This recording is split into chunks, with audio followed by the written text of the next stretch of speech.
Thanks for coming back. Matt and I just want to talk a little bit about what the prospects are for duck production on the prairies. I think this year's a pretty interesting example of why we say you hunt the fall flight, not the breeding population. I think by anybody's estimation, Matt, there are probably some folks that looked at the breeding population and thought, man, that doesn't sound that great. Prairie Canada's dry, pintail, scaup, lots of species down. But I think there's a real glimmer of good news here, and I think we've been sort of living it all spring with it being real wet here in the Dakotas. So if you look at what happened with the breeding duck population is North Dakota, the Eastern Dakotas, and Montana and the Western Dakotas saw a big jump year over year.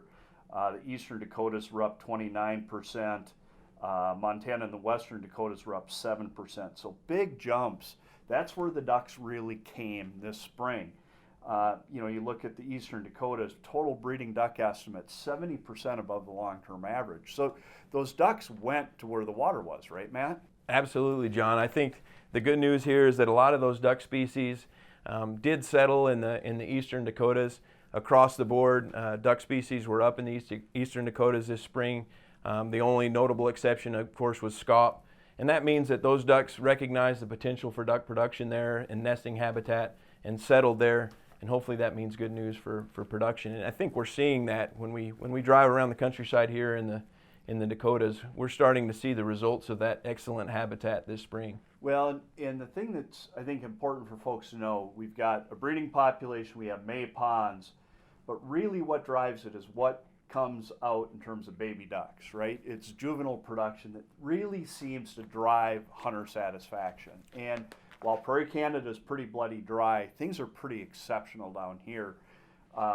We've got temporary and seasonal wetlands available, have had temporary and seasonal wetlands available to breeding ducks all the way into August. Matt, why don't you talk about why the presence of those temporary and seasonals means so much to duck production? Well, there's a couple things that those temporary and seasonal wetlands do. Probably first and foremost, it keeps those ducks continually breeding. It offers them the opportunity to re-nest several times throughout the nesting season, especially those species like mallards that could nest 5 to 6 times in a nesting season if they're unsuccessful in their previous attempts. That's huge. In other years, like last year, for example, we had a pretty dry summer.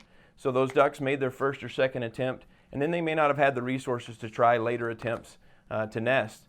The other big thing for those seasonal and temporary wetlands is they provide excellent brood habitat.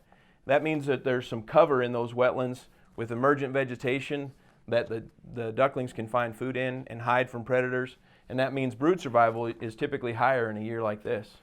Yeah, so you take all these factors, the ducks sort of appeared to sort of really load up into the U.S. prairies where wetland conditions were good.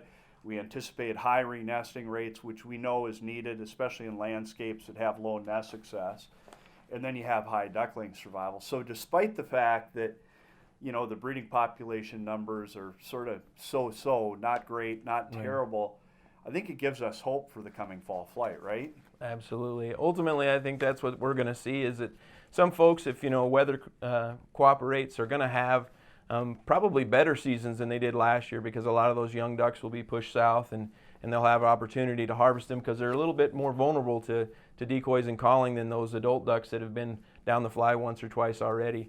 So I think that's the good news here from the Dakotas. Yeah, I think the thing we just are going to have to watch play out over the course of the season is you've got one part of the prairie pothole region really doing really well, one part not doing so well. The good news is the ducks sort of disproportionately settled in the areas that are doing well. So hopefully we'll overcompensate or compensate for sort of poorer conditions in Prairie Canada. And then hopefully we'll get some weather. Good weather this winter to push them south and good weather in the breeding grounds so that our habitat conditions are improved at least across Prairie Canada next spring. Yep.